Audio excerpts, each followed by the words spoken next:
Ready to proceed? Is the state ready to proceed? Yes, Your Honor. Defense? Yes, Your Honor. All right, our procedure has the state go first. State, when you're ready, please begin. Yes, Your Honor.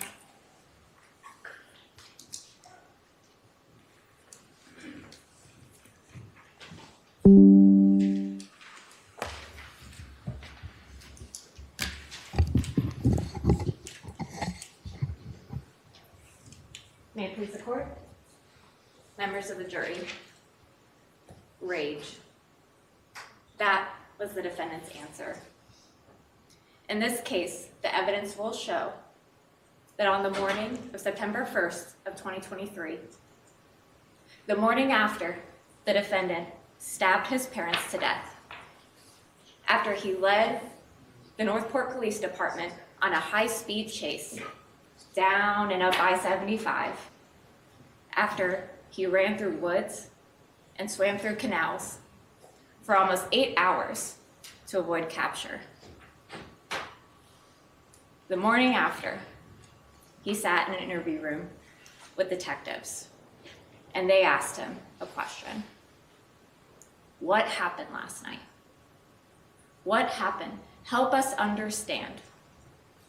And you'll hear that he answered with one word: rage.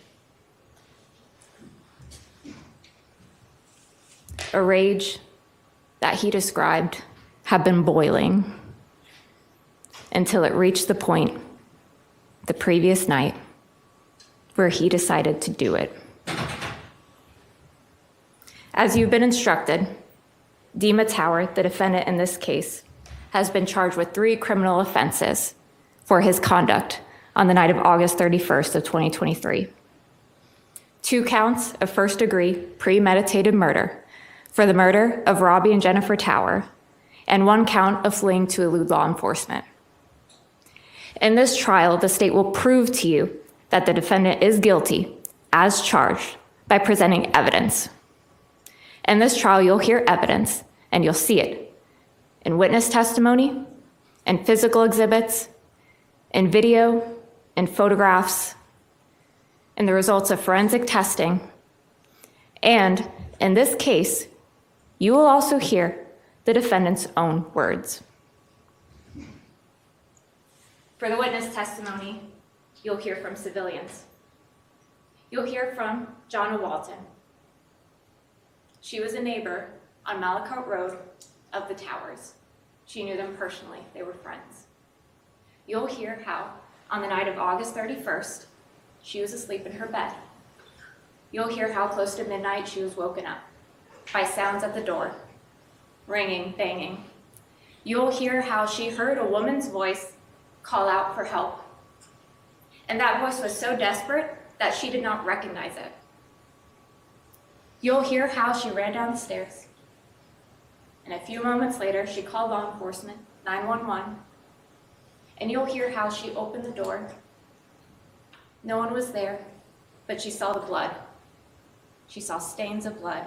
And you'll see photographs of that blood, starting at her door, her doorbell, going across the driveway, down, all the way to the Tower home. You'll also hear from civilian Miss Melissa Snow. She was staff at a local preschool near the Lower Road exit of I-75 in Venice. You'll hear how she went to work that day, about 7:30, like normal, and there was lockdown because of the defendant at large in the area. You'll hear how she saw someone matching that description, and she notified law enforcement. And he was heading in the direction that about 30 minutes later, he was finally apprehended. You'll hear from Kay Rosas. She was a store clerk at the Shell gas station, where the defendant was ultimately arrested. You'll see the video of him going through that store, and you'll see him walking like it was any other day, like nothing had happened. You'll also hear from law enforcement witnesses in this trial. You'll hear from Officer Tyler Ragakis of the Northport Police Department. You'll hear how he was the first officer on scene at 12:40 Malicott Road, and he saw the defendant getting ready and getting in his car. And he called out to him. And you'll hear from his testimony, but you'll also see it in his dash cam footage.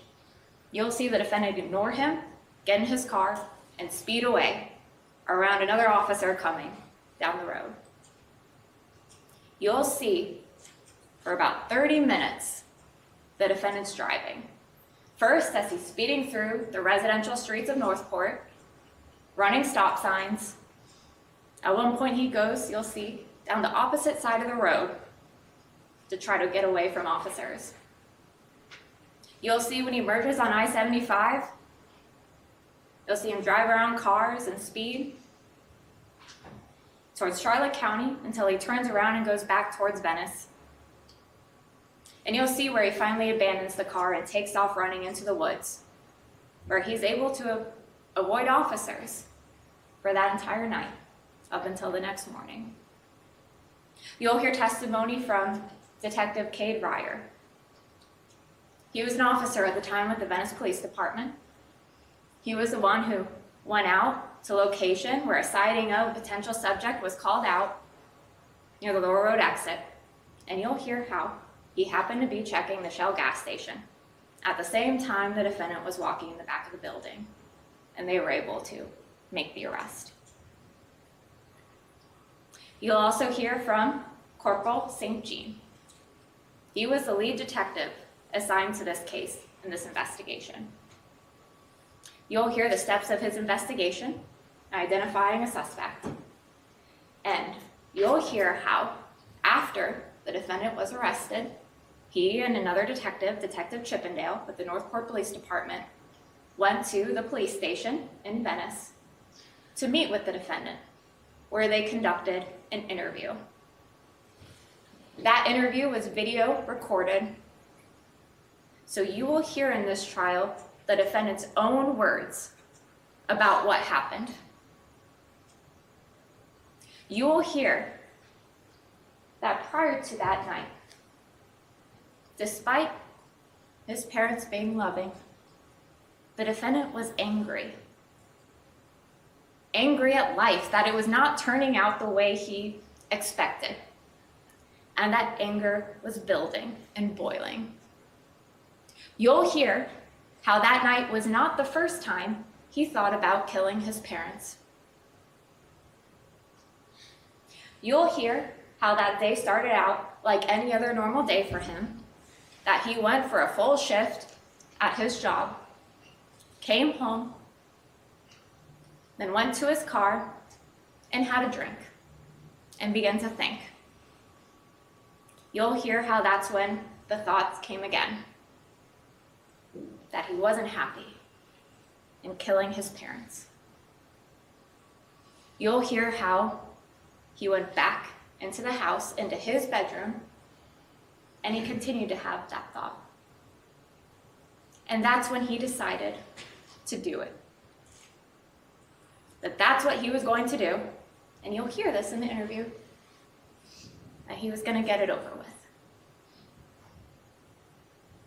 You'll hear him describe as he walks to the kitchen, takes a knife out of the knife block, a steak knife, and he walks to the master bedroom. You'll hear how that day, that night, there was no argument. There was no confrontation. His parents were asleep in their bed. He walked into the bedroom, he went to his father's side of the bed, and he started to stab into the darkness. You'll hear him describe how he stabbed too many times that he couldn't even count. You'll hear the defendant say that the knife slipped away as he was stabbing. And you'll hear how losing the knife was not enough to stop him, that he walked back to the kitchen, grabbed a second knife out of the block, and walked back to the bedroom. And these are his own words, to finish what he started. You'll hear how as he's stabbing his father tried to fight him off.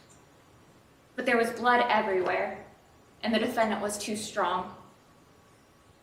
You'll hear how his father, Robbie Tower, went to the living room to try to get away, and the defendant followed him and continued to stab until Robbie Tower died, collapsed on the carpet of the living room floor.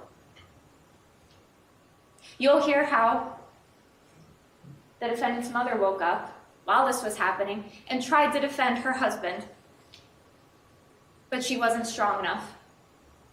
You'll hear how after she was stabbed, she fled to the neighbor's house for help. And you'll hear how the defendant followed her and took her back inside. You'll hear how the defendant did not immediately finish killing her. You'll hear how he had things to say first. You'll hear how she sat on the couch while he stood over her, telling her those things.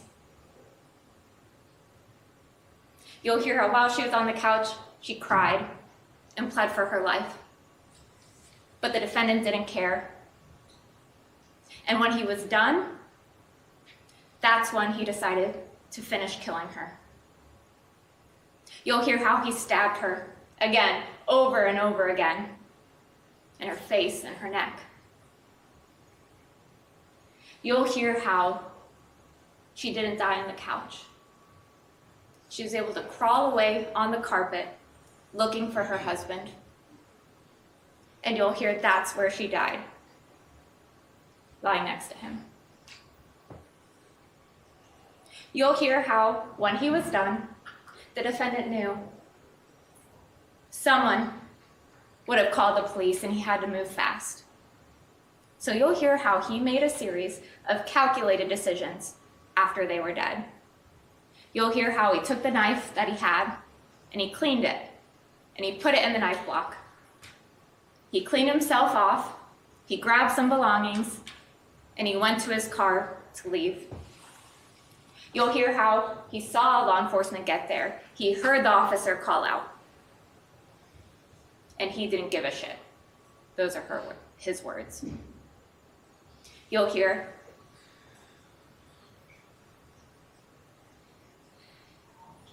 again how that night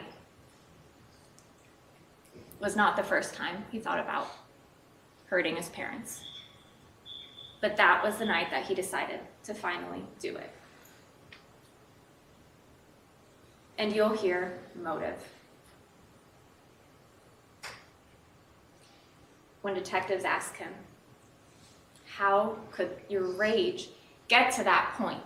Help us understand what happened.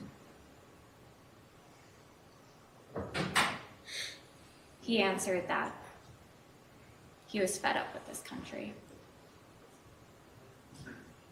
and the bullshit that this country had to offer him.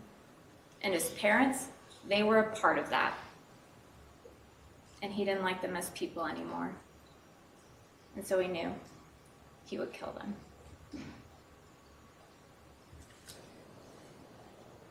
In this trial, you'll also hear from law enforcement witnesses that specialize in forensics and evidence collection. You'll hear from crime scene technician Elizabeth Walker. You'll see the photographs that she took and see the videos that she documented of 1240 Malacott Road and the surrounding houses that night. You'll see the signs of a violent struggle.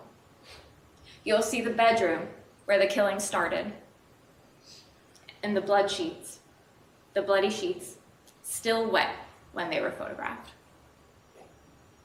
You'll see blood stains going up to the ceiling, surrounding everything around the bed. You'll see the living room. You'll see the stains on the couch where Robbie and Jennifer Tower were. And you'll see their final resting place on the living room carpet. And you see the blood stains going from the front door to the neighbor's house, the Jennifer Tower, trying to get help. You'll also see the knives that were collected that the defendant used to kill his parents.